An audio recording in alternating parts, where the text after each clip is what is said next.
If you do have a stem or a root that's girdling over the trunk or over another stem,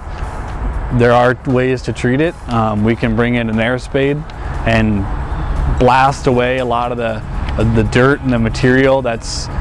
there on the base of the tree using high pressure air, exposing all the roots, and then we can prune them at that point. Take whatever equipment we need and cut away whatever roots we need that are potentially gonna girdle each other or girdle the trunk, while still, you know, maintaining structural integrity of the roots, and then backfill that back in with